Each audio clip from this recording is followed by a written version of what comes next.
We pretty much had the same thing happen on 3 occasions at the Walton County Courthouse. People followed us up to the parking lot. One time, somebody tampered with the Mustang while it was sitting in the parking lot. I went up there another time in my Mustang, and some guy pulled up on me kind of in an odd way. It's these people are bold. There was a whole thing on NPR about this man had to go testify, and he was in the elevator, and like 8 people busted into the elevator in Memphis, Tennessee, and these guys all got into a fight. They were trying to keep him from testifying against. These people are real.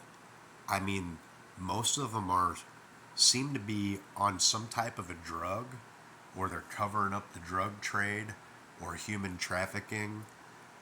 I'm assuming they're kind of preying on civil service workers because they see money there, which we really don't make any money. I mean, the people that are civil service would agree with me. We can barely pay our bills, and we work our hands to the damn bone. I'm retired now, but now this is a problem, man. There's a bike gang, a digital gang at the sewer district, and there are ties back to people that I worked with that are part of this. So basically, the Division of Workers' Compensation and their investigators with MSD investigators put a motorcycle gang on my daughter and I. It's the truth, man. There it is at the courthouse. That was the 4th visit. She was like, I think she was getting ready to turn 16, and they kept having, bring more paperwork, bring this, bring that. They wanted specifics on these people, and I don't know these people. All I can do is give you addresses and the nicknames they go by and their license plates and, the times where they've done these things. And these people are not willing to do the jobs that we put them in place to do. When I show up at the courthouse and I tell you that my, 15, almost 16-year-old daughter is being stalked by a gang of bikers, we think. One of them bought the condo next to us and moved a registered sex offender in 3 days after we showed up after my divorce. And then you move him to the next condo after 88 days. In the state of Missouri, you have to, after 90 days, you have to register as a sex offender. So they moved this cat from their condo next to me to the next condo. Then they moved some cat in that followed my daughter every morning and every afternoon at school. And I was over at the police department. I was over talking with, the condo association managers, and, the condo people are like, it's the DEA, it's the DEA. And I'm like, I swear everybody keeps saying that, but everybody that's saying that has buggy eyes. They look all sketchy. They're pale skinned, so in my opinion, there is a bike gang that stretches from Kansas City. They terrorize my younger brother to the lake, to St. Louis. It's entwined in the St. Louis sewer district somehow, and down here, down to the Panhandle where I'm at. I noticed activity over at Crestview. I noticed activity in Sandestin, over at Sapphire RV Park. They can't deny it now that they see the video before I came down here. But I retired as an assistant operations supervisor.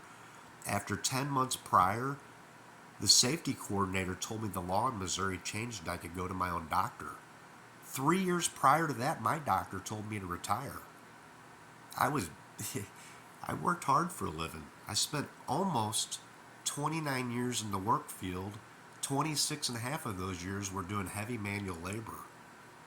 And out of those years, over 17 and a half years, 17 and a half years were civil service working for the state of Missouri. So when I got employees coming to me telling me there's problems, I got people that know people at my company that are like injecting into my private life. These bikers that are tied back to the district, I can name names of the bureau if I have to. These people are breaking into our homes. I'm sitting in my new little house now. We've had repeated break-ins. My daughter feels like they're listening in the house again, like they were listening in the condo, just like they were listening in the house. We caught him coming in the house, but the dog tore all of his nails off his paws trying to get out of the cage to him.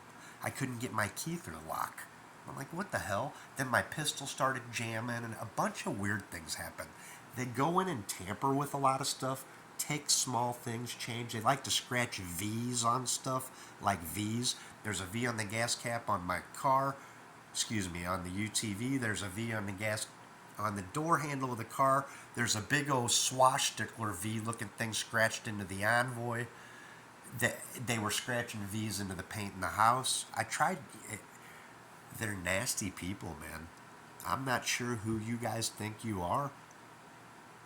I don't care about your two wheels. I grew up on motorcycles my whole life. I shattered my pelvic bone on an XR650. That shit doesn't impress me, but what does impress me is the fact that you guys are messing with our government positions and you're messing with our children and wives. That bothers me. And on another note, on the other video I posted, just for reference, those people that I knew for 33 years, when I got hurt, I needed a reference. I didn't know that, but I used those people as a reference. And then we found out shortly after, through hired forensics experts, that they had lied to now she's my ex-wife. All this cost me a marriage. 25 years together. We had a daughter together. We don't even talk to each other anymore after all this. My stepbrother hurt his knee working for the fire department, had to go through a workers' comp case. They're divorced. They got into some huge fight. They're divorced now. Now her kids' custody is up for grabs because they got into it so bad because of what these people are doing to our families.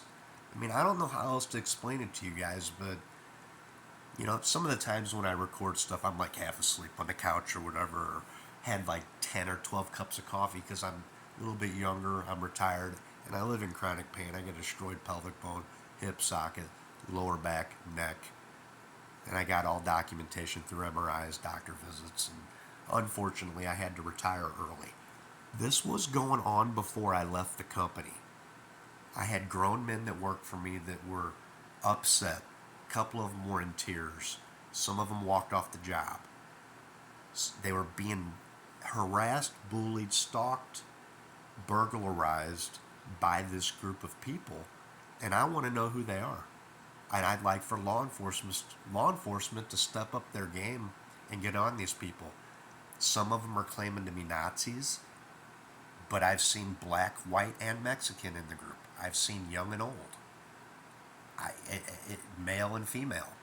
The only thing that ties those people back together are three things: drugs, sex, and money.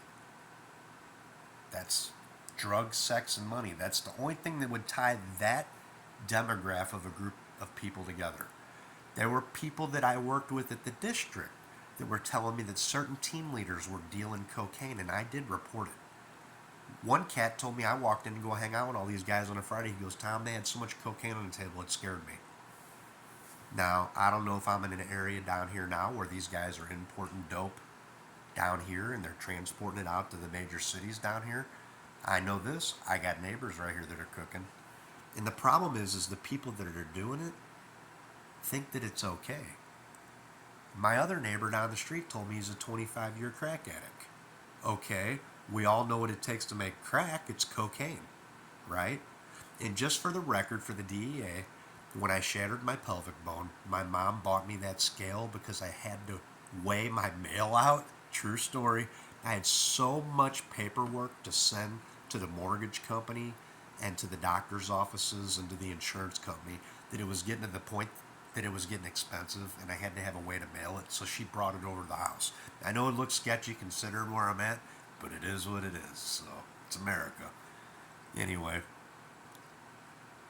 yeah, I don't know what else to say about it right now. A lot of it ties back to the St. Louis Metropolitan Sewer District. A lot of those people are good people. Their hands are tied or they don't know what's going on. There was some contract rigging going on where I was working at the last part. I was told to take over a position of handing out purchase orders, and I was told to give the callers a heads up on the bids. And I looked at him like he was out of his flippin' mind. I do not rig bids, nor am I part of a racketeering scheme. When the government officials say there need to be 3 bids on a job, you don't take 2 bids, write the third in as null, then give the other 2 heads up on each other's bids. That is called rigging bids. I know there's a specific name for it. I'm so pissed off about it, but we're talking millions of dollars in creek cleaning contracts. And if it's dirty on that end, where else is it dirty? Somebody went back in and covered up all those work orders while I was up at the North Yard. They can go back in and look and see that I'm telling the truth. There's a digital trail of that. Sunshine Law, Missouri. Sunshine Law.